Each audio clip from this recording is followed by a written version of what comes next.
So let me start with giving you a short justification for the topic of my talk. So a short motivation if you want.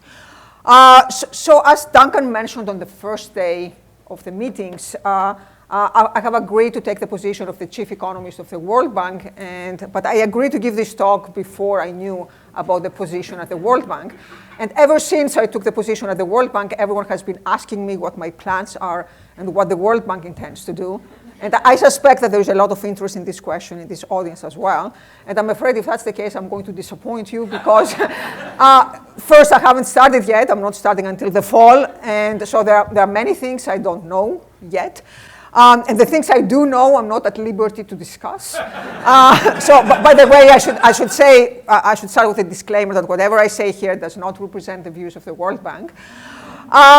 That said, I do know some things that I can share, and what I'm going to say now is public information. And one of these pieces of public information is that the latest focus of the World Bank is on people. So for the past 2 years, the World Bank has been engaging in the so-called human capital project. And the idea there is to invest in people. So the motivation of the World Bank is as follows. So there is this thinking that governments and policymakers are very interested in investing in physical infrastructure, partly because this is something that you can show, and partly this is something where you can see in the short run, you can see the returns. So people are willing to invest in bridges and roads and so on. And of course, physical infrastructure is very important. But sometimes there is less willingness to invest in people because the returns may accrue over the long run, and so they're less visible. And so the point of the Human Capital Project is to induce governments to invest in people, and what people have in mind by that is invest in health and education. And of course, I think this is wonderful. I think most of us think that because human capital is an end in itself. So we would be in favor of that, independent of questions regarding growth and development. But also from a purely academic point of view, I think one reason this is great is there is so much work in development on health and education. So I've always thought of development, as you know, I came from the trade side. I've always thought of development as being a people-focused field. There's a lot of work focusing on the decisions, micro work focusing on the decisions of people, of individuals. Now, one might say this is partly because in many developing countries, there is hardly a distinction between individuals and firms, and I will come to that later in this talk. But at any rate, this is a very people-focused field. So, I think this is a great opportunity for, synergies between the focus of the World Bank and research. So I can actually advertise that right now.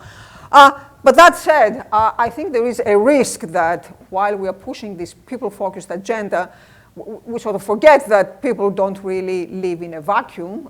In order for people to deploy their human capital, they need to operate within proper institutions and proper markets. So people offer, usually, at least in developed countries, they offer their services within firms. They exchange both labor services and products in markets. And general institutions of the country in which they live are very important for their well-being. Now, in development, there has been plenty of work on institutions. It's not clear that we always know what the best policy prescriptions are that come out of this work. So yesterday, for example, we saw a paper on Liberia, for example, that asked specifically the question, how do you deal with cases where you have to provide services, important services like education, in cases where the institutions are weak? So there is a lot of interest in institutions. My claim is that relative to the work that has been done on institutions and on individuals, on health and education and so on, there is relatively little work in development on firms and markets, with few exceptions. And I should say right at the outset that the emphasis here, when I make this statement, the emphasis is on the work relatively. There is, of course, work on firms, or rather I should say farms in many cases in development.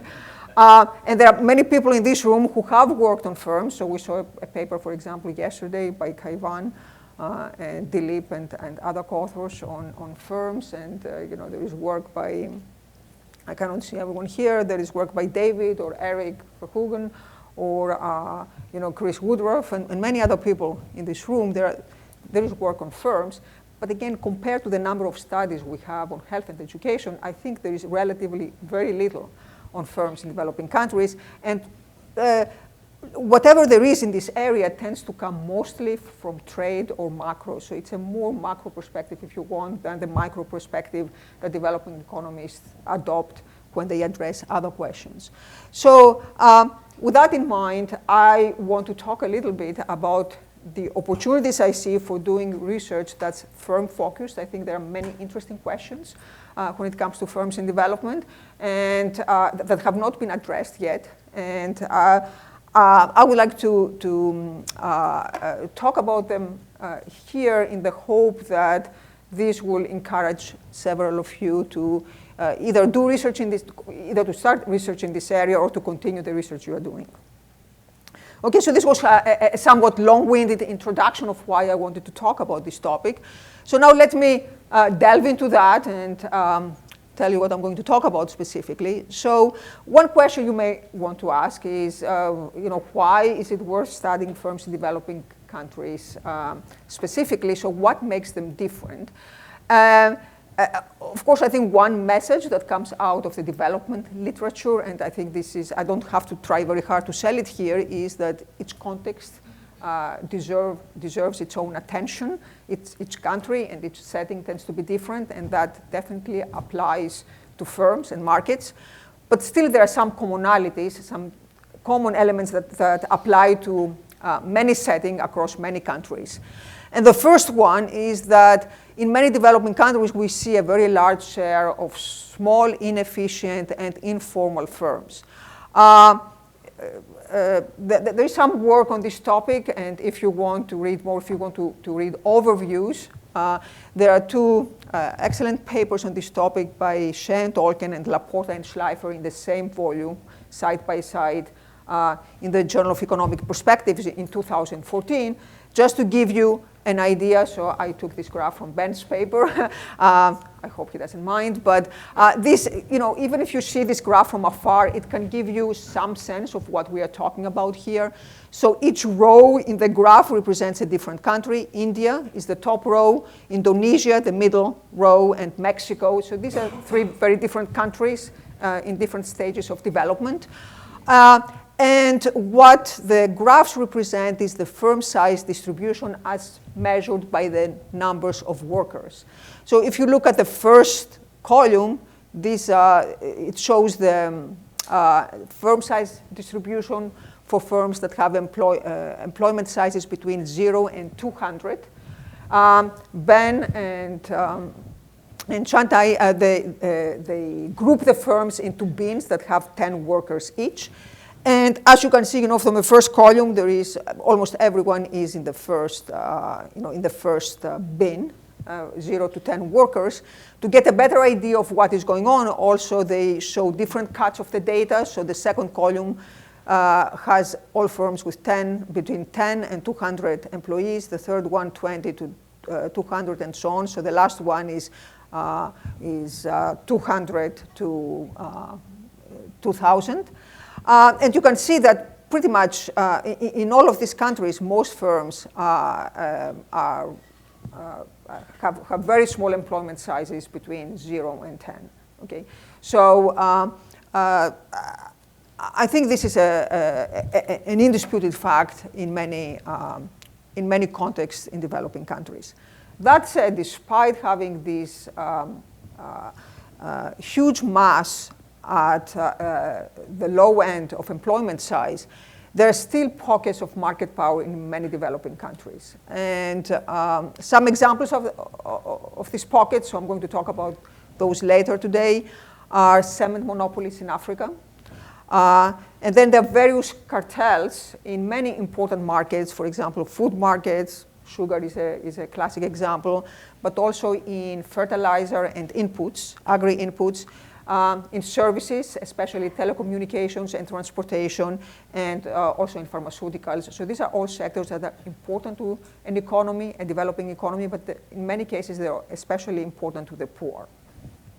So when I make this statement, I would like to say, right at the outset, I'm not making any statement here about duality. And again, I'll talk about this in a moment. The second statement is just a statement about pricing power of firms. So it's not a statement about the firm size distribution. Okay? So the first issue, so the fact that we see so many small and inefficient firms, most of them informal, has received a lot of attention lately, mostly again from macroeconomists. And this is partly because the paucity of big firms is considered to be a big impediment to development. But because there has been so much focus on the first issue, the second issue tends to get completely forgotten. Of course, there is no reason that the presence of a lot of small firms should preclude the emergence of monopolies. You just need one firm for a monopoly. You just need one big seller, right? So there is nothing, logically inconsistent with seeing these two things side by side. But intuitively, when you are preoccupied with trying to explain why you have this mass of small, inefficient firms, you just don't worry about market power. And I think that's the attitude with which many economists approach these developing countries. Partly it has to, to do that the expectation is formed by this work on these small, inefficient firms. But I think partly this neglect of market power and the power that big firms have arises from a very particular view of development that is known as the dual view of development. The dual view, simply put, states that there is a strict separation between small, inefficient firms that serve specific markets in developing countries. These markets are completely segmented from other markets that are served from big, efficient firms. These big, efficient firms, by the way, also serve export markets. And these two sets of firms are completely separate. They don't compete with each other, so the small firms never challenge the big ones. And because they never compete with each other directly, they're irrelevant to each other's existence. So then, there is no reason to consider them within the same framework, within the same literature. So I think, this separation in research reflects to a certain extent also this dual view of development. So the reason I decided to talk about both in this, in this talk is that despite the fact that in research, to the extent that there is any research on the second issue, they're considered completely separately, there is a common link from a policy point of view between the two. And this is a link you are often exposed to as a trade economist. And the link is that very often people propose the same solution to both issues. So to the extent that you think these small, inefficient firms are a problem, and the solution is called free trade, okay, deregulation and trade liberalization. So specifically, it's posited that the deregulation, so the lifting of entry restrictions and regulations, can help small firms become bigger. So it can promote growth and efficiency. At the same time, free trade liberalization, increases competition, so it's going to drive out the small and inefficient firms and shift resources in an economy from the small firms to the big firms.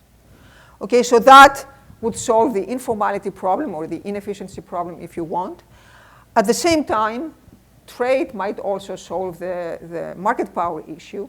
I should add that in many developing countries, the monopoly, the market power I talked about is associated with state monopolies. So then the idea is if you open up these economies to foreign trade, imports are going to expose the states to more competition and drive prices down. So then free trade is going to not only lead to growth to small domestic firms, but also contain the market power of the very big firms. By the way, here I talked about state monopolies. I should add you don't really need a huge firm to have market power. There is also collusion, right? So you can have many medium-sized players who collude, and that's an issue in many developing countries. So trade is viewed as the solution to both of them. And one thing you often hear is, do we need, in the context of developing countries, this is something that's never, actually, this question is never asked in the context of developed countries, is, do we need competition policy in the first place, or is trade policy sufficient? And there is actually a sizable fraction of developing economies who think competition policy in developing countries is completely superfluous. Free trade is going to do the job. Okay? So in this talk, what I'm going to do is I'm going to talk about these two issues. And for the most part, I'm going to talk about these two issues separately.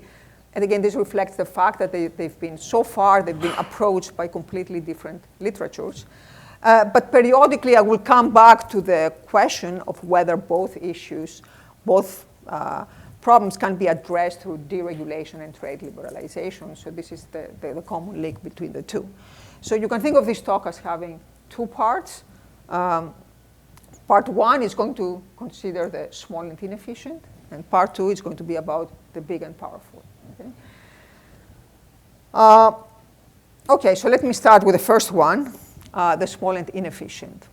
Okay, so it's fair to say that I think that there is consensus in the literature that developing countries are dominated by small firms. I just showed you the graph by Changtai and Ben. And these graphs are replicated for many other settings. On top of that, most of these firms are informal, meaning they're not registered with a government and they don't pay taxes.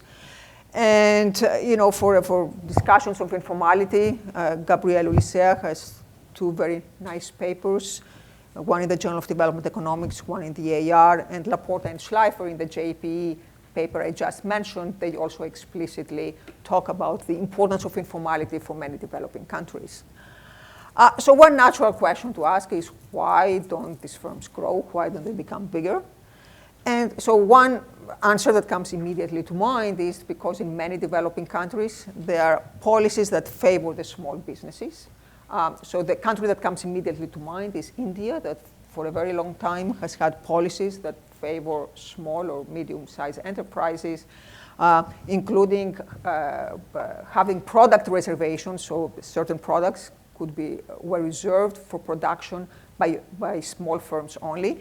So it's very clear that such policies would contribute to the growth of small firms. However, you also see them in settings where you don't have such policies or where these policies are not so strong.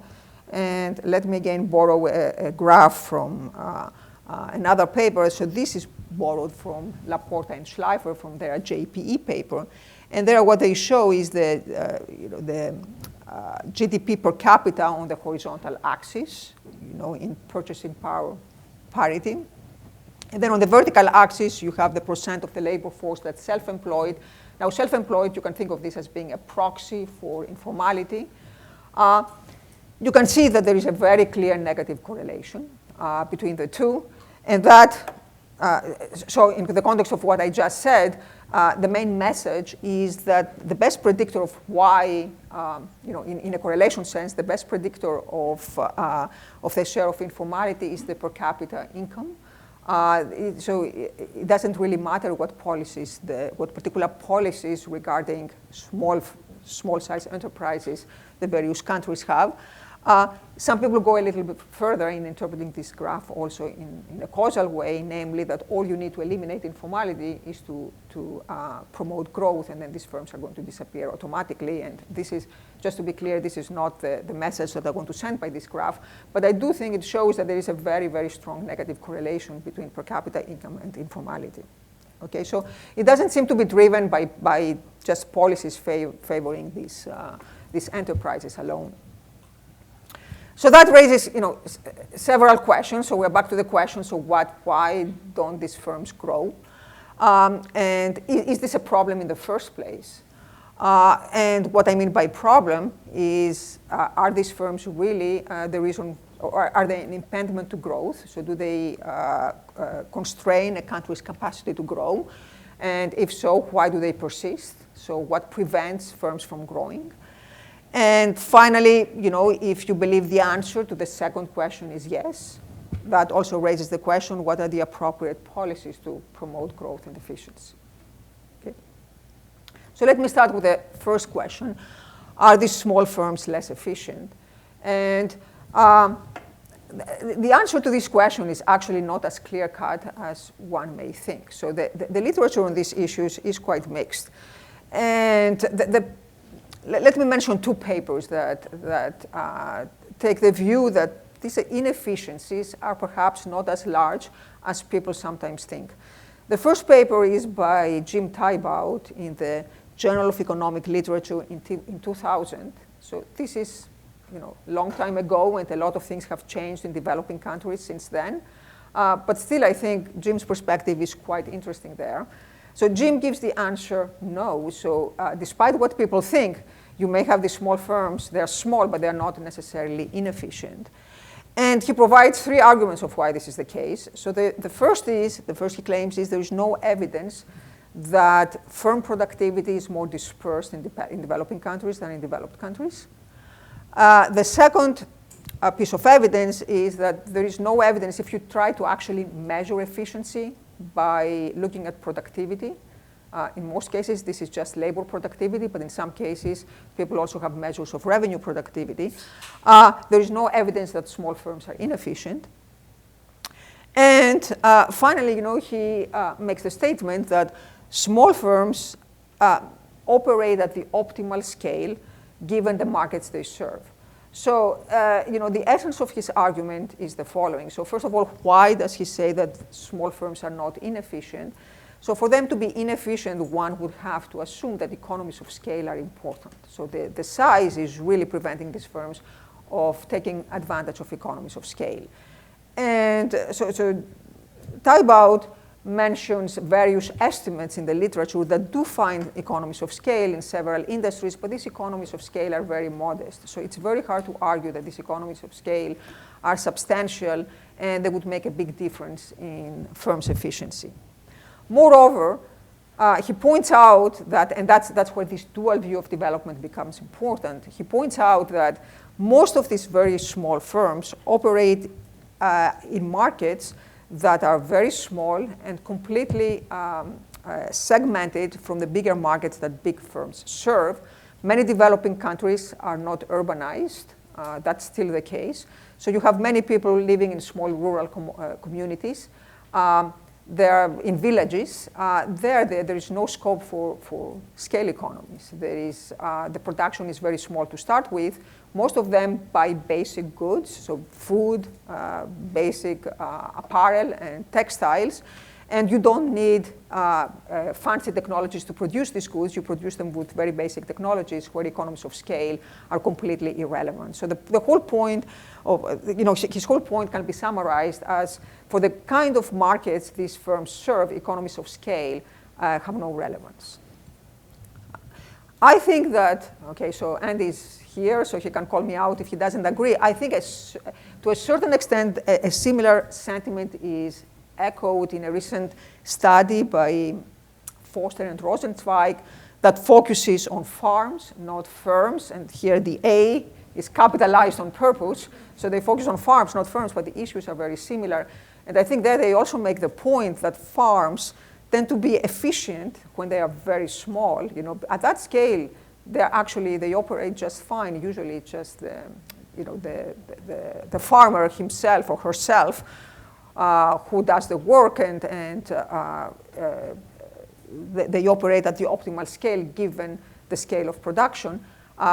Then there is there comes the middle, and that's where the problem is, because the mid-sized firms don't take advantage of economies of scale, and then you have the very big farms that are again efficient. So they see the problem in the middle, but not in the tails of the distribution. So there is a view in the literature that small doesn't necessarily mean inefficient. So that's one view. The second view is that small firms do imply inefficiencies. And I think there has been plenty of work in recent years on that theme. So the first paper that comes immediately to mind is the paper by Shen Klenow on misallocation and the follow-up literature. First they document, in contrast to what Jim Tybout showed, they do document higher productivity dispersion in developing countries. Now, the sources of this productivity can be numerous, and that is something people have pointed out. But nevertheless, Jim Tybalt based his conclusion on the fact that he couldn't document productivity dispersion, and it seems there is productivity dispersion. And second, they also document that the small firms, which they do find to be inefficient by measures of labor productivity or revenue productivity, they never grow and they never die. So there is no creative destruction in many developing countries. Some other evidence comes from Shea and Duncan in the Yale, in the Journal of Economic Literature piece, and Journal of Economic Perspective piece. So that should be a P and not an L. And there they compare the average product of capital and labor between small and mid-sized firms and bigger firms. Now they are very upfront in pointing out that they can just look at the average product, not the marginal product. And for efficiency considerations, you want to look at the marginal product. But in many cases, we wouldn't expect the two to be that different. And what they find systematically is that the average product of capital and labor tends to actually be lower in small firms than in mid-sized firms. So this argues against this view that small firms are actually efficient.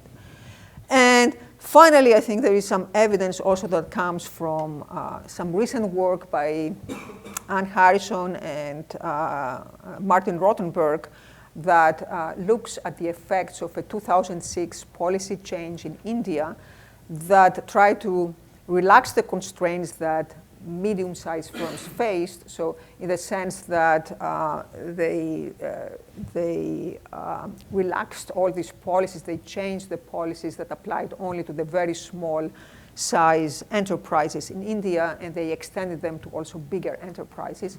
And what they find is that this policy change actually shifted resources, market shares, from less efficient to more efficient plants or firms. That again indicates that the firms that were constrained prior to this policy change, prior to the reform, were, if anything, they were the medium-sized firms, they were the bigger firms, it was not the small firms that were constrained.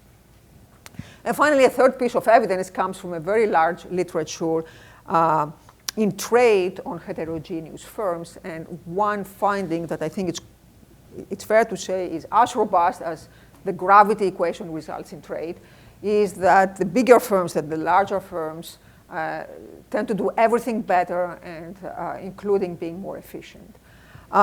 Now, someone would object, and so I've made this point several times myself in my own work, that when we talk about efficiency here, it's efficiency in the revenue sense. So all we're saying here is that these firms are more profitable, that they perform better. But I would say that in the context of this particular discussion, which is why do we see these very small firms surviving and not growing to be bigger, the relevant metric and the relevant variable you want to look at is really revenue productivity, right? So you really want to know why firms that don't perform well, by whatever measure. Maybe it's because they don't charge very high prices. Maybe it's because they don't produce high quality products. Whatever the reason is, why is it that these firms are not driven out of the market and replaced by better ones? Or why is it that those firms who that actually do a good job, that they don't grow to be bigger, right? So, without I would say this evidence is very strongly suggestive that the smaller firms, and again, here I'm talking about firms, not farms, tend to be less efficient than the mid-sized firms on average. There is a separate issue that goes hand in hand with the issue of size, and this is the issue of formality. Now, most of these small firms tend to be informal. And informality is in general considered to be an anathema to development. So most policymakers in developing countries are trying to shut down informal firms. And ironically, I think this is happening at the same time when, in some cases, in developed countries, we're embracing informality, if you want. Every time we use a ride-sharing app like Uber or Lyft, or you go to Airbnb, this is in in some way, this is a form of informality. You hope these firms pay taxes. But in other ways, they share very many common characteristics with informal firms. In developing countries, most importantly, that the workforce doesn't have benefits and they have much more flexibility. So this is the important part of this sector. It's very flexible and can immediately respond to changing demand conditions. So, but at any rate, so I'm digressing here, so no matter how we view informality in developed countries, in developing countries, these informal firms are considered to be a serious impediment to growth. And this is because they are not just small, and small in most cases also implies inefficient, but on top of that, they don't pay taxes. And what this means is they also constrain state capacity and the provision of public goods. Right? On top of that, the workers who are informal, so there is a distinction here between firms and workers. You can, in some cases in developing countries, and again, Gabrielle has worked on that, you can have formal firms that employ workers informally. And it's been shown that workers in these informal firms have no security, they have no benefits. They can be fired anytime. So if you think that people are risk averse, this is an additional cost to them. So when it comes to these informal firms, there are three main views in the literature. And again, these are very nicely summarized in Gabrielle's paper. The first view is that these firms are survivors. What I mean by that is that these are the firms I talked about before. They are small and inefficient. And for them, informality is a means of survival. And actually, the only reason they can survive is precisely because they are informal and they don't pay taxes. And this corresponds exactly to the dual view of development and informality. So you have these firms, they operate in this segment of the market, low quality goods, invisible to the government, small, inefficient, but somehow they manage to survive by evading taxes. Then there is a second view that I will call the McKinsey view. Actually, again, this is not my term, this is used in the literature, and this is because it's based on a McKinsey report that found that informal firms could actually, in many instances, they could break even as formal firms. They could actually make profits, but still their profits are much bigger if they don't formalize and they don't pay taxes. So they choose not to pay taxes in order to make higher profits, free riding on everyone else. And so that's why they're called parasites. And then there is the third view that I will call romantic view. And the romantic view is that these informal firms are really held back entrepreneurs. So some of these informal firms tend to be good firms, having entrepreneurs who are talented, and they would formalize if they did not face high costs of formalization. And what people usually have in mind when they talk about cost of formalization is cost of entry and cost of registration, of registering the business. So which of this view is supported by the data is actually quite important because each view has very different implications of how you deal with informality.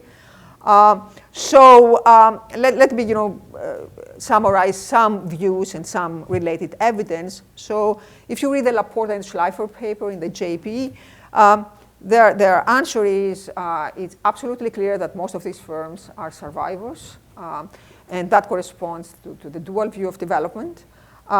Just to give you an idea what this view is based on, this is the graph they show in their paper. So this graph shows the ratio of the value added by informal firms relative to the value added by formal firms. And this is without conditioning on size, but if you condition on size, you get pretty much the same picture, simply because most firms are small to start with, so it doesn't make much of a difference. And you can see that this number is very, very small, right? So for Congo, it's 0.01. So it's really a tiny number. The median is 0.15. Okay, so informal firms are orders of magnitude less productive than formal firms, and that of course is just a graph. But yeah, in their view, this is evidence that that these are two separate. These are two completely different markets, and there is no question that these the survivor firms could never compete with the firms that are formal. She and Duncan have a much more nuanced answer, I think. They state that no view is entirely supported by the data. It's true that there are many firms that have the survival characteristics. They are much less efficient, and their investigation of the average product of capital and labor supports that. There are many firms that are inefficient, small and inefficient. But at the same time, there's also very little evidence that bigger firms are constrained by regulation, because they see very little bunching in their data around thresholds, around regulatory thresholds. So my takeaway from the paper is that there is evidence that this share of survivors is very large, but this does not suggest that this dual view of development is actually valid. And then there is the work by Gabriel Ulicea, who finds in his study on Brazil that all three types actually coexist. And they just reflect the fact that firms are heterogeneous, and each type of firm reacts optimally to the institutional environment they face. So let me show you, Gabriel's graphs, which I think are very, very helpful to this debate, with one important caveat that they apply to Brazil. And you may worry that Brazil is different from Congo. So this is one thing to keep in mind, but nevertheless, there are also many countries in Latin America that are very similar, and in the rest of the developing world that are very similar to Brazil. So these two graphs show the productivity distributions for the informal versus formal firms. So this is value added per worker, and this is revenue. And I mean, the one thing you can see very clearly, no matter how far in the room you see it, is that there is overlap in the two distributions. So yes, it's true that the informal firms tend to be less efficient. The distribution is to the left of the distribution of the formal firms, but there is also a range in which these two types of firms overlap. And this suggests that this complete segmentation, this dual view of development, is not supported by the data. So this is one graph. The second graph I find even more interesting, and so this will take a few minutes to explain. So let me tell you what this graph shows. So first of all, what Ulicea does is he develops a model of firm entry into formal or informal sectors in Brazil, and estimates it using microdata. And then in the end uses this model to perform counterfactual simulations. What would the entry patterns look like into the formal and informal sector if one changed, for example, the entry and registration costs, or if one changed other policies regarding informality in these developing countries? And then he uses these counterfactuals to characterize these three types of firms. So what this graph shows is the following. So on the vertical axis, you have the firm's value function net of entry costs. So and then on the horizontal axis, you have a firm's productivity. So forget the pre-productivity signal for now. So the firms face the decision whether to enter in the market in the first place, and if they enter, whether to enter as formal firms or informal firms, right? So for the firms to enter, first you want the value function to be above 0. So the red line represents the value function for the informal firms, and so informal firms, have values above 0. And then for the formal firms, the value functions are shown in black. So first look at the solid line. So this is the baseline scenario. So all firms that have, for a firm to enter the formal sector, it has to be the case that its value as a formal firm is higher than its value as informal firm, right? So this is the solid line. And then what he does is, these are the baseline scenarios. He considers the case where one policies would reduce the entry cost to the formal sector through let's say through getting rid of registration costs, so that the entry costs into the formal sector are exactly the same as the entry cost into the informal sector. Okay? So this would make the entry decision between the two sectors very similar. And then he calculates what the value function of firms would be in that case. And this is this dotted line here. So then you can use these three lines to characterize the three types of firms. So let me walk you through that. So first you have a range where even if you reduce the registration costs, right? So even if you make it very cheap for firms to enter the formal sector, still these firms cannot make profit in the formal sector. So this is this line here, this broken line here. So these are the firms that can only exist as informal firms. So if they remain informal, that's the red line here, then they make positive profits. They can operate on the market. But if they are formal firms, even if they don't face registration costs, if they don't face entry costs, they stay out of the market. So these are the survivors, okay, and in the terminology used in this literature. And he finds that the survivors are approximately 49% of his sample.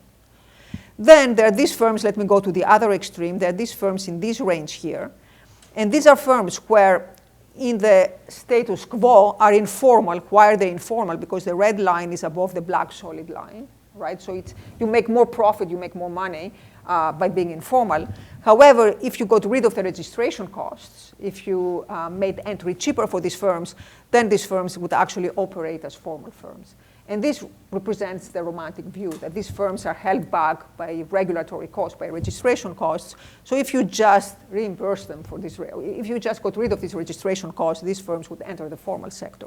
This is the Soto's view on Peru.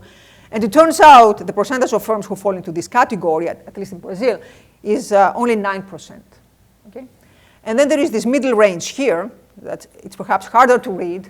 But these firms are the firms where in the current status quo operate as informal firms. And so this is the red segment here, and this is because their profits as informal firms are higher than the profits they make as formal firms. Now, suppose you get rid of registration costs and you reduce their entry costs, then their profits are going to increase. Okay, they are going to be profitable, so their value function is above zero. It's not that they cannot survive, but still, because they don't pay taxes, they are more profitable as informal firms. So therefore, they will prefer to stay informal. So these are the parasites, right, in the terminology of McKinsey and so on. And it turns out these parasites are about 42% in the data. Okay. So the one takeaway from this figure that actually surprised me is that actually the parasites are quite, the share of the parasites is quite considerable in this setting. So, to summarize what the evidence is across all studies, and I think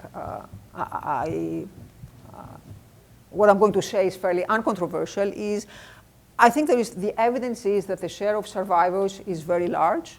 In Gabrielle's case, it's about 50%. I wouldn't say it's 100% as Schleifer and Laporta claim, but it's a very large percentage. There is also strong evidence that the share of these held back entrepreneurs is very small. They exist. It's not that they don't exist at all, but it's a very small share. But there is also some evidence that the share of parasites is very substantial, and that's perhaps more surprising. Okay? So what does this imply for policy? So there are two potential policy responses to all this. So I will group them into two groups, domestic and trade, because as I told you at the beginning, I want to keep coming back to the question of whether free trade and trade liberalizations can actually address many of these issues. So in terms of domestic policies, you can consider a variety of policy responses. So I just showed you that the parasites, at least in Ulisea's setting, in Brazil, they seem to be quite sizable, quite substantial. So one obvious response is to force the parasites to formalize.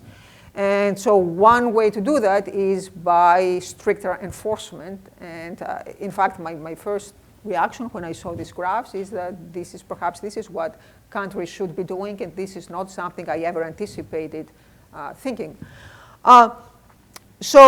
This, given the results I showed you, this suggests that stricter enforcement would increase efficiency. So if your primary objective is to increase the efficiency of the economy, it would make sense to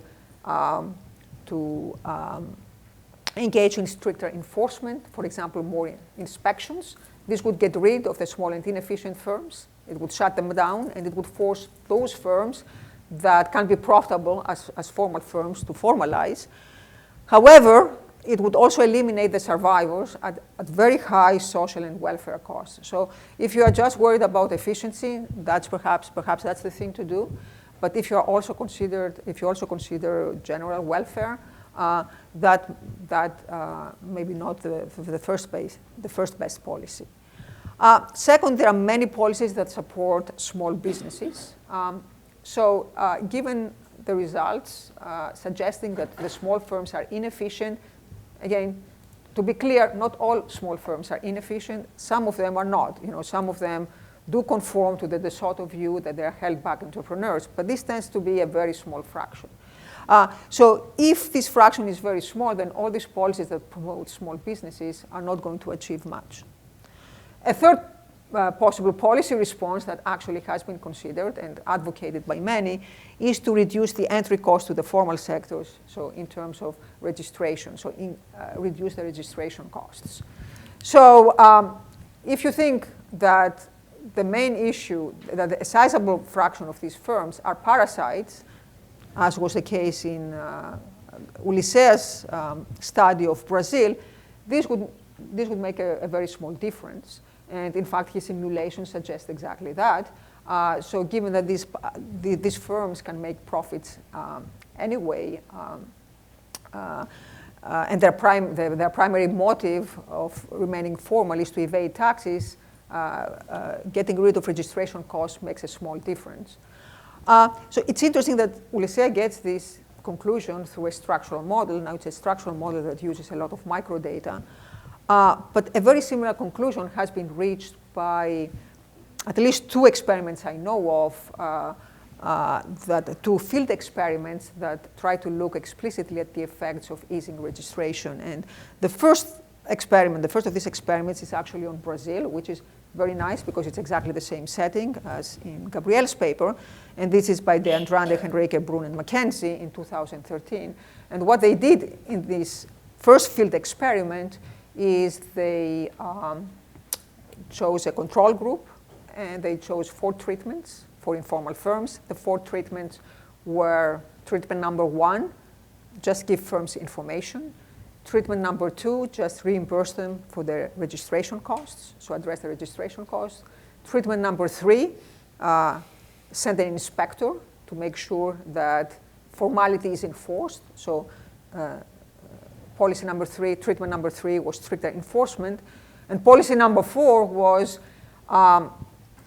stricter enforcement of your neighbors in order to investigate spillover effects. Okay? And what they found is that the only treatment that made a difference, so the only case where they actually did find effects on formalization was the 3rd treatment, where you send an inspector, so stricter enforcement. So nothing else worked. So this is very much consistent with Ulissea's results that, if you think that a sizable fraction of these firms are parasites, the only thing that works is really strict enforcement. Information and registration costs are not going to help. The second study is from Sri Lanka by Demel, Mackenzie, and Woodruff.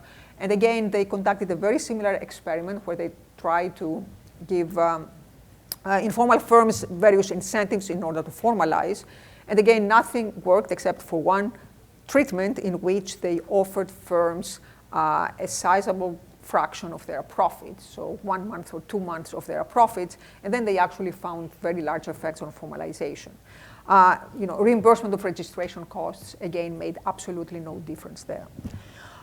So what this suggests to me is not necessarily that incentives don't work and the only thing works enforcement.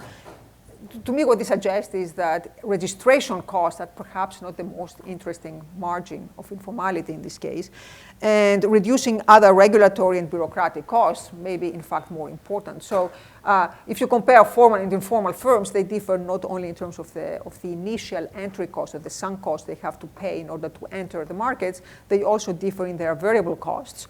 Importantly, formal firms pay payroll taxes. They face, and again, this is all documented very nicely in Ulysea's work, and it's not just the taxes they pay, the bureaucratic cost of paying these taxes on an ongoing basis are huge. They're, 2 to 3 times larger than in the United States. So there is this ongoing cost of paying taxes. There are other regulatory constraints, for example, firing and hiring restrictions that are quite important. Perhaps this would be the most promising way of inducing formalization. So far, these kind of scenarios have been exploited only through structural models and counterfactual simulations. And as far as I know, there are no experiments on these issues per se. So that concerns domestic policy.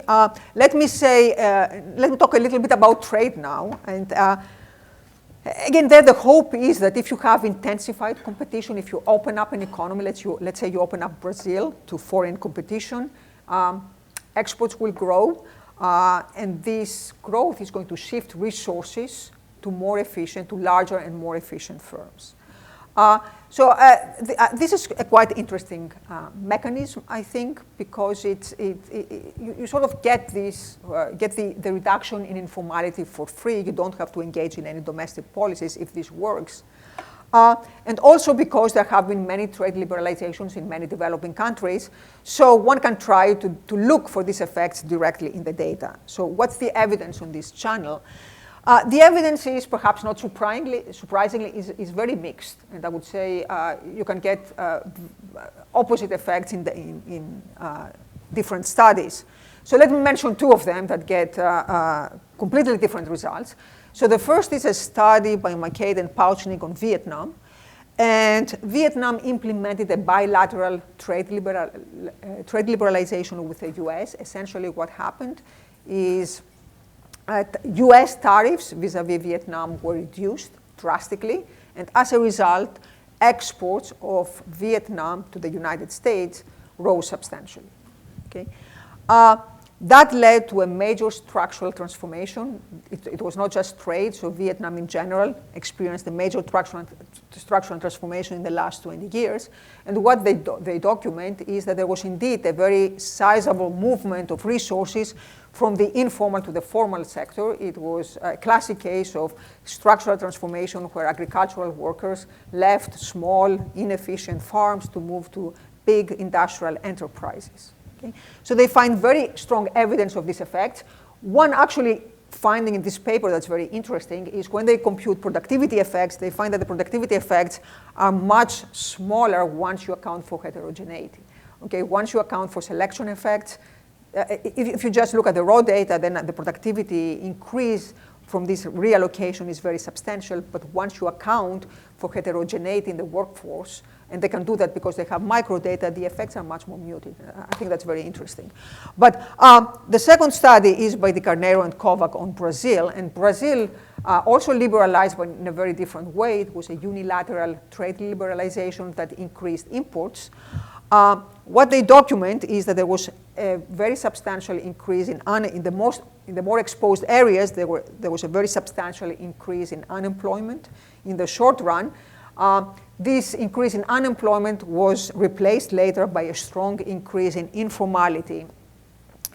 And if you look at these results, one interpretation of what happened is that the informality sector acted as a fallback sector. It absorbed unemployed workers who otherwise would have been employed for much longer periods. And so one concern that often arises in this study is maybe these results are driven just by agriculture, because Brazil also experienced a very important structural transformation during this time that was driven by the mechanization of agriculture. They have a second paper that actually looks specifically at the role of agriculture, and without getting into the details, they provide very strong evidence that this does not reflect just agriculture. These results are not driven by agriculture. So if you look at these two sets of results, it's very hard to draw a clear conclusion of how trade affects informality. The first case is the dream case. This is what people's intuition would suggest. The second case is exactly the opposite of people's intuition. And of course, a very easy response is to say this is all happening because in the case of Brazil, the liberalization was unilateral. Imports increased, but there was no guarantee that Brazil's trade partners would also reduce their tariffs. With the exception of the US, in most countries, imports and exports are linked through the trade balance. So in the long run, when imports rise, exports have to rise too. And in fact, in Brazil, this happened. I mean, in Brazil, exports did rise. So if you take that into account, you should actually, even in the cases of these unilateral trade liberalizations, you should be seeing the same effects of reallocation to the formal sector, and yet in Brazil, you don't see that. So in a paper we're actually working on with Di Carneiro, Meghir, and Tulisea, we're actually trying to make sense of these patterns, and the one mechanism that we're investigating or we're positing in the paper is that what happens is that when exports grow, there is, of course, this tendency towards more stability because larger firms tend to be more stable, but at the same time, the revenues of exporters tend to be much more volatile. And that means that at the steady state, you get more unemployment.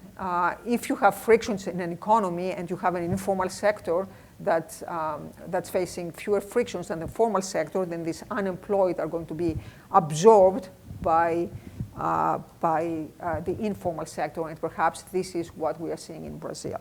Okay, so this is the mechanism we are exploring in this paper, but I don't have a final draft yet, and it's not clear that, so I cannot say that the evidence that this mechanism is at work is convincing, is robust yet. So at any rate, the conclusion from all this is that there is no evidence that openness per se, that just opening up to free trade is automatically going to eliminate informality. In fact, in some cases, we see exactly the opposite. We see informality increasing, not going down. It's very likely that the results are context-specific and they depend on the particular trade policy that's implemented, but it's also very likely that what happens when the trade policy regime changes depends very heavily on the labor regulations you have in the developing countries. So there is an interaction of labor regulations and trade there.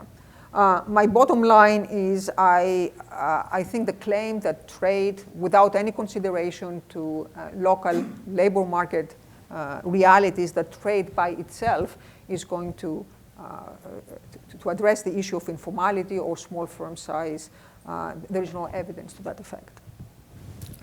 So let me use now the remaining time to talk about the second part, the big and powerful. And there, I'm going to be more speculative because I think that there is literally very, very little research on these issues in developing countries. And so first, let me try to speculate a little bit of why we see so little work on the subject. By the way, everything I've seen tends to be case studies produced by the World Bank or other organizations. There is very little academic work on these issues. And as I said before, I think this is partly because the focus on the small and inefficient and informality distracts from the fact that there are also issues, important issues of market power in many of these countries. Another reason may be that the priority in many developing countries is investment and growth, even if this happens at the expense of consumers or workers. So this is not, people don't consider it to be the first order concern. Even though I would claim that because sometimes these cartels are present in sectors, in products that are consumed disproportionately by the poor, they have actually very important implications for poverty. In many countries, there is no antitrust legislation, there is no competition policy, there are no competition authorities. So in many countries, the landscape is very, very similar to what we had in the US in the 19th century, and perhaps this is an area where one can draw many interesting lessons just by studying US history. And finally, I think in many developing countries, there is no state capacity, so why do you want to even think about competition policy if nothing works in the country? So it seems, it seems a waste of time. So I think these are all reasons that people don't work a lot on these issues, but perhaps this is one reason that academics should work. And finally, I would mention, a final reason that often is important when people choose research topics that, I think pretty much in everything in economics, the issues and the results are context specific, but this is especially true in issues regarding markets and firms and industrial organization. Both the issues and the data and the policies tend to be very context specific, and sometimes the research one does on these issues tends to be thankless. It's hard to publish when you write a paper on sugar or maize rather than the economy at large. So I told you before that I think these issues are important, partly because they are present in sectors that are important. So some sectors where you do see cartels or market power include food cartels, and so allegations of cartels or some documentation has been in the markets for wheat, maize, poultry. So all these cases have been documented mostly in African countries. Several cases in pharmaceuticals, especially in South Africa. Agri-inputs, especially fertilizer. There is a lot of work in development on fertilizer, or why farmers don't adopt fertilizer. But I've seen very little on the fact that actually the price of fertilizer is very high due to the presence of international cartels that raise the prices above competitive levels. Cement, there are well-documented monopoly. There is a monopoly in Africa, in Nigeria. And then there is the service sector that's particularly important for delivery of goods, transport, and telecommunications. And then there are many cases where, and that's where there has been some work in development. In many cases, you see issues of market power among traders and intermediaries, and these cases have been documented in development. There is the case of cashews in Mozambique that I will talk about in a moment. In Atkin and Donaldson, they look at traders in Ethiopia and Nigeria. In Lauren Berkeley's study, she looks at maize traders in Kenya. So these are all empirical studies. There has also been some theoretical work in this area on intermediaries and traders in particular, but these are empirical studies that actually do find evidence of some market power among traders and intermediaries, and these are traders of agricultural products. Again, to put things in context, in textbook models of agricultural commodities, we always assume that these commodities are homogeneous products where there is perfect competition. It seems a very plausible assumption, but once you take intermediaries into account, the results can be very different. So needless to say that these are all products that, especially food or pharmaceuticals, that are consumed disproportionately by the poor. So these products could potentially have very monopoly power in these products could potentially have important implications for the poor in developing countries. Then in addition to that, there may be issues of monopsony power. And so just to talk about two cases where this monopsony power may arise. So work and trade has documented that in many countries, when it comes to international trade, and especially poor developing countries, trade is driven by so-called superstar firms.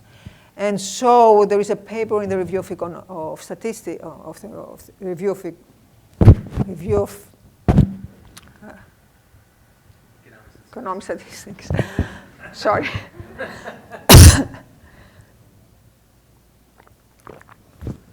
okay, by Freund and Pierola, thank you, that shows that, so the top 1% of exporters accounts for approximately 53% of exports. The top firm in most developing countries accounts for 15 to 23% of all exports, right? And so some examples that come to mind is Samsung in Korea or Intel in Costa Rica. So these are, startling cases, but this pattern is not confined to Korea or Costa Rica, is more general. And if you think about what this means, for consumers or workers, well, these firms may have a large share of exports, but it's unlikely that they're big enough in the global landscape to influence world prices. So Samsung may be an important exporter for Korea, but it doesn't have, it's seriously constrained in its pricing behavior by rivals. So it's not the case that Korean consumers face higher prices because of Samsung. Same thing with Intel in Costa Rica. However, there could be implications for monopsony power, because in many cases, these firms are the biggest employer in developing countries. Many such issues also arise in the case of commodities, coffee, for example, where farmers are often faced with buyer cartels. There is monopsony power on the other side. Okay? So the current state of affairs, as I mentioned, is that competition policy is non-existent in many countries, although there has been some progress in the last few years. Competition authorities, wherever they exist, they tend to be underfunded and understaffed. The staff is overworked. There is very strong enforcement against lobbying, very strong lobbying against enforcement, and because of that, enforcement is very lax, right? So against this background, I think there is scope for academic work to, at a minimum, actually raise a flag on this issue so that there is more work, there is more policy work. And with that in mind, let me talk a little bit about how one could use various tools to diagnose the existence of these cartels or market power. So in many cases, precisely because there is no antitrust or competition policy, you could actually read about collusive agreements, or you could actually collect data and actually see them very clearly. Again, the experience here is very similar to what was going on in the United States in the 19th century, where, prior to the Sherman Act, firms would openly discuss collusive agreements, and now, today, we can actually study these collusive agreements and see what these firms were doing. To a certain extent, you can do this in many developing countries. Or you can look at the price patterns, and the price patterns themselves tell you what is going on. So this is, at a minimum, one can start there. But there are some other ways in which you can diagnose market power, and I'm going to talk about those briefly.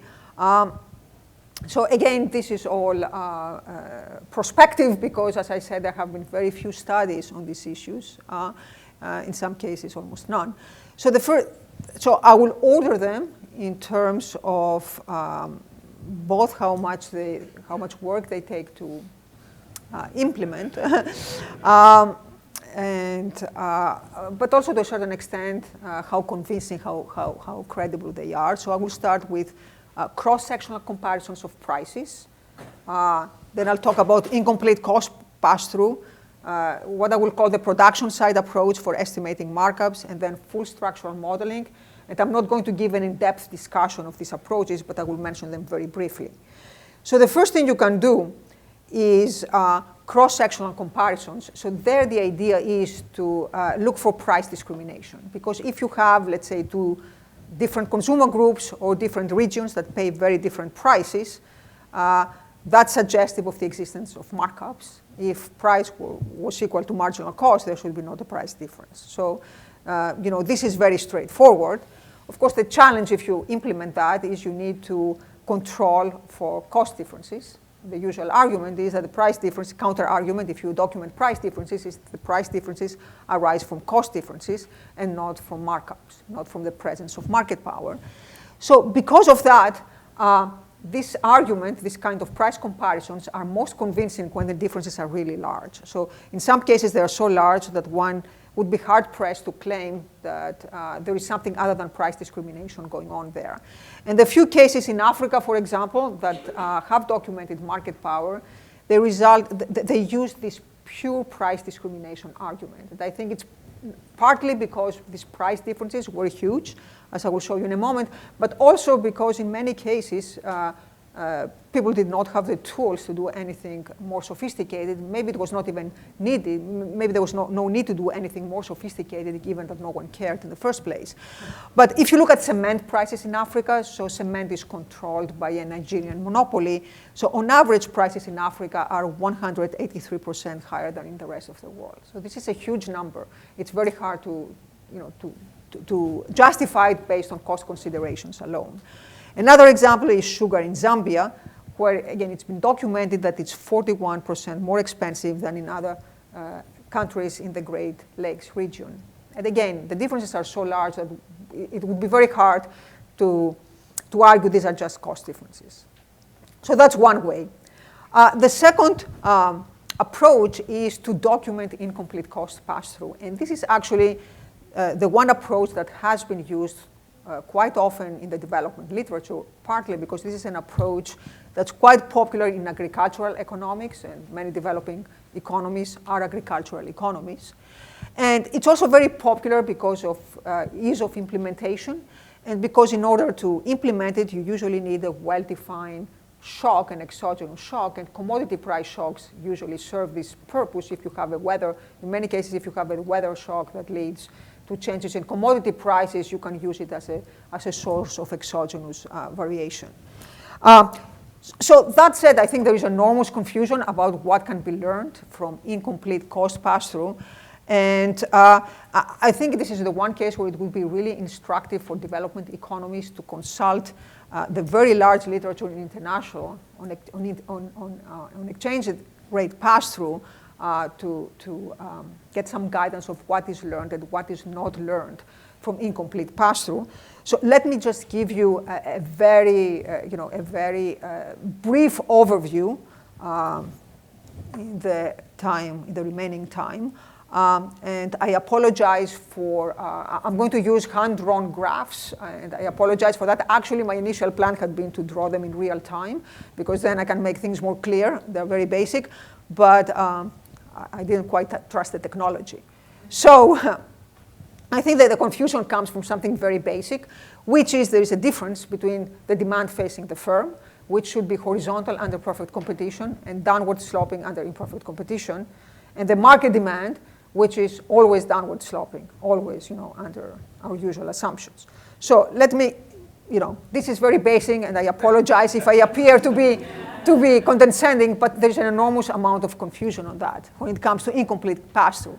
So this is the case of perfect competition, and this is, if you have perfect competition, then the demand curve facing an individual firm should be flat. Okay, that's the point. So then if you have a supply shock that is specific to this one firm and only to this one firm, then the implication of imperfect competition is there should be no pass-through at all. Okay, zero pass-through. So zero pass-through in this case means is consistent with perfect competition. In contrast, the Econ 101 graph, if you have a downward sloping demand curve facing the firm, again, that's the important thing, then the important implication is that when you have a supply shock that's specific only to this one firm that you are looking at, then there would be incomplete pass-through. Okay? There would be some pass-through. So that would suggest imperfect competition. And if you think, the reason this is sometimes confusing is, in this case, let's say the firm has a positive shock, a positive supply shock. So for some reason, its costs are lower. In the case of imperfect competition, you would share that with your client, with your buyer, right? You would reduce the price that the buyer pays. And this means that there is imperfect competition. So in most people's minds, this is a good thing. You are exposed to a positive shock, a positive supply shock, and you share that with your customer. but you share it only because you have a markup to start with, right? If you have perfect competition, you don't share it because you had 0 and you still have 0. So it's very basic. So the reason I'm saying that is because, so this is the idea, but now here's where the confusion arises. This all presumes that you have something that shocks just one firm. In the data, you almost never see that. You can hardly think of a shock that is going to affect just one firm. So maybe that's one case where there would be scope for interesting work in development, because that's something you can induce through experimental variation. Maybe you can do that in development, but in observational data, you'd be very hard-pressed to find anything like this. And the same applies, by the way, to monopsony, right? It's exactly the same thing that, again, if you are a monopsonist, then you face, in the market for labor, then the implication is you have you face an upward sloping labor supply curve. So again, if you have a positive shock, a positive revenue shock, you share the rents with your workforce. It sounds like a good thing, but you share only because you were exploiting them in the first place beforehand. If you were not, you have nothing to share. So, but again, think about cases where you can find such a shock that's specific to one firm. You almost never have that, right? So the theory is clear, but in the data, it's very hard to find the analog, the right variation that would allow you to draw this inference in the data. So what we have instead is you have shifts in market demand. So usually you have shocks if you take a commodity price shock or exchange rates or anything like that. It's going to shift the curves for the whole market. So then you get into the business of trying to try to analyze the implications of incomplete pass-through when you have a shock that shifts all the costs of all firms. And there, what's the implication? Well, consider the classic textbook case, Econ 101 or Econ 115 at Yale, downward sloping demand, upward sloping supply. If you move the supply curve, you're always going to get incomplete pass-through by virtue of the fact that you have a downward sloping demand curve and an upward sloping supply curve. It has nothing to do with monopoly power, nothing to do with market power. This is just by virtue of the way the demand curves look. On the other hand, when would complete pass-through be meaningful? If you had the long-run industry supply being totally horizontal. Again, that's the textbook case. We have the long-run competitive equilibrium with constant returns. The long-run industry supply is horizontal. And in that benchmark case, if you had a shock affecting the whole market, then you would get complete pass-through. So what does this mean is that if you actually have these shocks, that this is actually what we see in the data, what you need to do is you need to control for costs. Without controlling for costs, you cannot make any inference. You cannot make any statements about incomplete pass-through. So this is then the challenge that all these studies face. The way around it is to make the assumption that the costs are flat. If you make this assumption, then you are fine. Because if you make the assumption that the supply curve is horizontal, then complete pass-through means perfect competition, and any deviation from that means imperfect competition with variable markups. Okay? So I felt compelled to actually clarify this, because in my experience, it causes an enormous amount of confusion. Okay, so if you try to consider the general case where you have an upward sloping supply curve, then you need to control for these changes in marginal costs. That is often done in the international literature, but it's quite challenging. So therefore, what's the way around it? So the most convincing applications are the ones that use multi-market data in order to control for marginal costs, in order to control for the supply. And that leads us to the so-called pricing to market approach. So the idea there is if you look at firms selling to multiple destinations, and if you make the additional assumption that no matter where you sell, you always face the same cost, then you can look at the differential price response across markets to identify the presence of markups. That's what's called pricing to market. And there the important assumption is that the marginal cost is common across markets, where I expect Eric is immediately going to object and say, or Irene Brombilia, and say, well, actually there is evidence that exporters sell different qualities to different markets, and that's what accounts for incomplete pass-through. Bottom line, so the nice thing about this approach is it seems you don't need to put a lot of structure on the problem to to draw some inferences, but actually you need to be quite careful about what the nature of the shocks are. Is it a shock to a firm or to the market? And what the implicit assumptions are regarding the cost curves. Approach number 3, this is an obvious approach to someone who does not come from the IO tradition. So in its simplest form, what is markup is price divided by marginal cost. So we observe prices in many settings. One would think we can use data on marginal cost, and then we can calculate these markups. And how would we get data on marginal cost? Perhaps we can use accounting data and get measures of variable costs. Marginal cost is not the same as variable costs, but given all the assumptions that we have to make under different approaches, perhaps using variable costs is not such a bad approximation. What has killed this approach in the industrial organization literature is that it's very hard to measure the cost of capital. With labor or materials, you can do okay, but when it comes to the cost of capital, that becomes a binding constraint. Again, in development, I'm not sure this is a binding constraint, so this is something to think about. An alternative way is that it's based actually on the macro literature originating with Hall and then DeLocker and Vartirsky, and more recently this paper that we co-authored, is you do something like that, but instead of trying to get accounting data or marginal costs, you do the following. You use production level data, and then you compute the revenue share of the variable input, which in many data sets is very easy to get.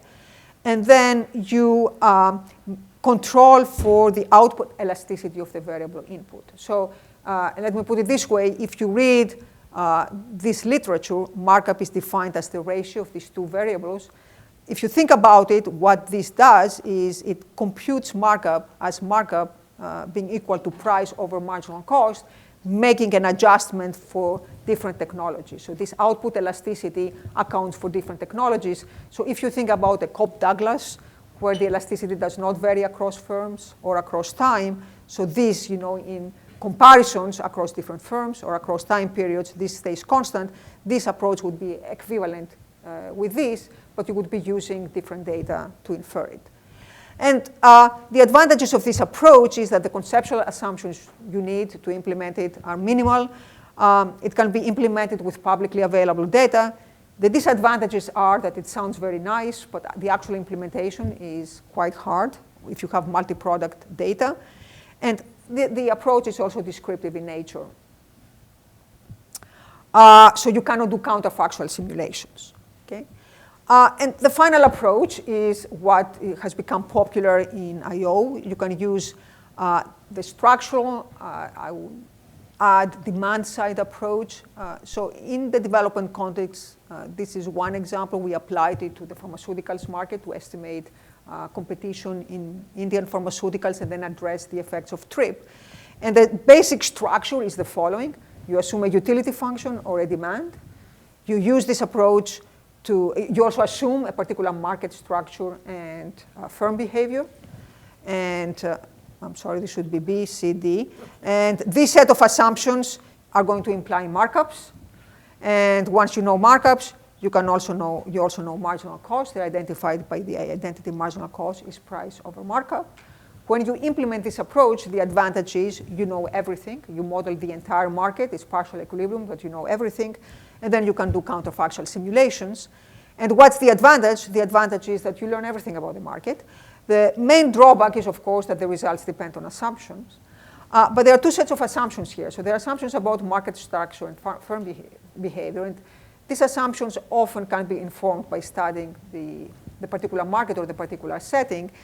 There is another issue that's trickier, and this is that in this approach, the results depend very critically on the demand system you assume, and more importantly, on your demand estimate. So identification of demand becomes very important here.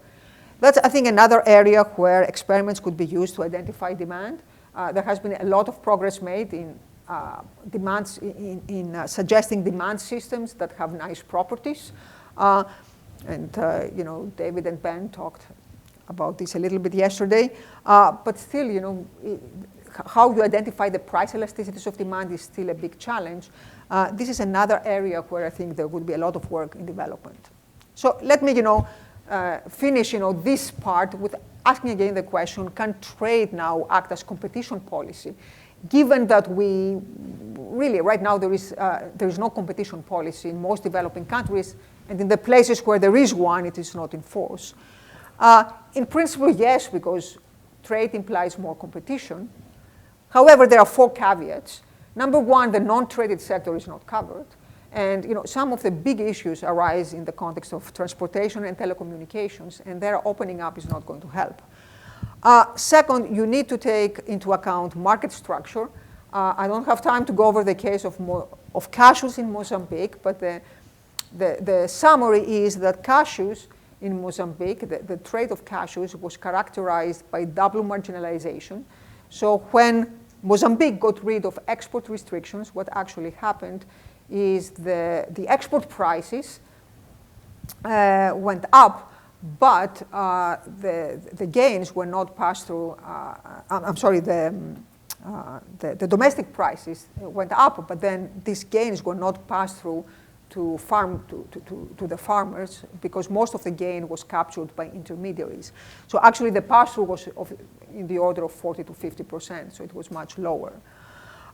Very often the entrants have market power themselves, so you can open up one African country to more competition in cement, but then the very same cement monopoly is going to enter all African markets.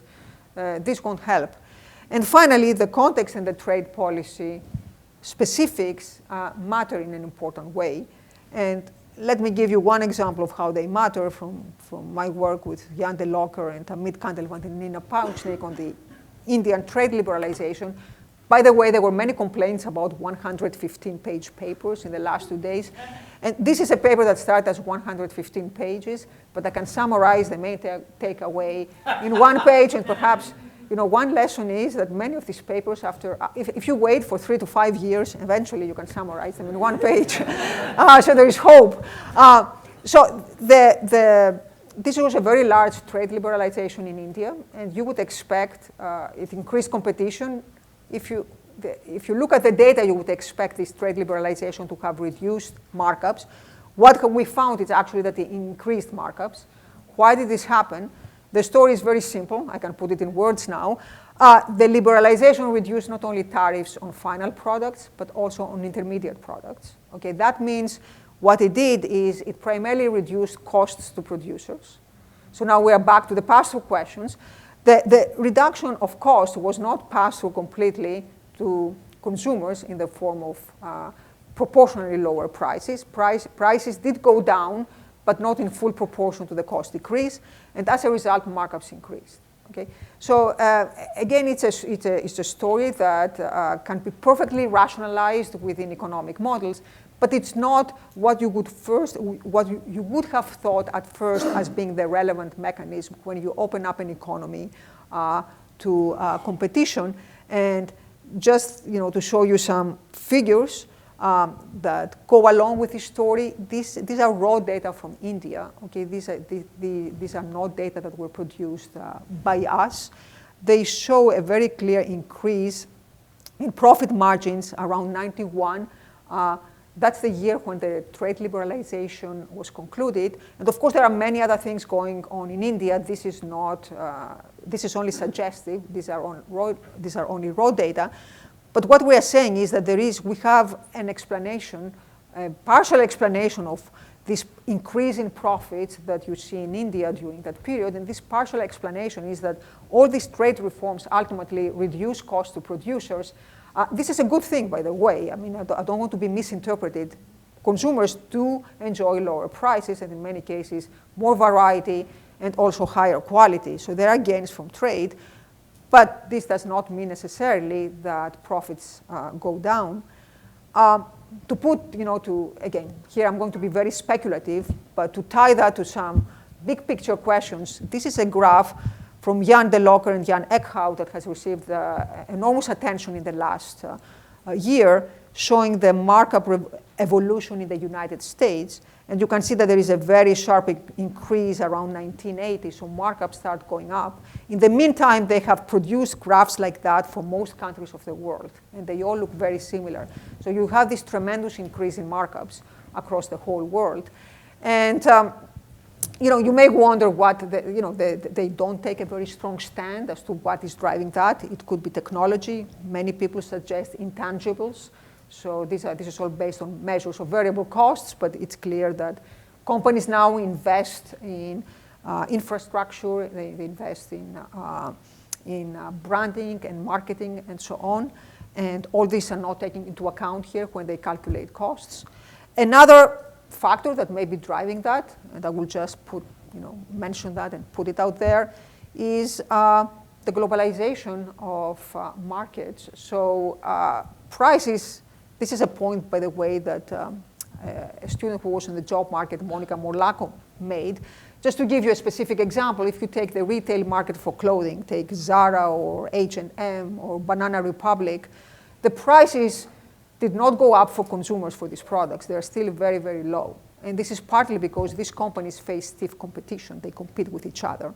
They cannot raise prices. Yet their profit margins have gone way up. And why is that? It's because their costs have gone down. So it's not that prices increased, it's just that costs went down, and the cost savings were not necessarily passed through in form of lower prices to consumers. Profit margins increase as a result. I think this is a story that you can tell about many markets, and it's a story of both market power and incomplete pass-through. It's particularly relevant to developing countries because many of these products are sourced these days from developing countries. So I will conclude, and I think I'm right on time, by saying the following. So I think firms in developing countries present many questions that are very policy relevant. Many of them are unanswered, and many of them are under-researched as of now, especially questions that regard market power. The approaches and answers tend to be very case-specific and very context-specific, but I think precisely because of that, this is a great opportunity for development economists who come from this mindset of paying attention to the particular context and to the specifics. So I think empirical work, and especially in academia, could play an important role in helping answer these questions in the future. So thank you very much.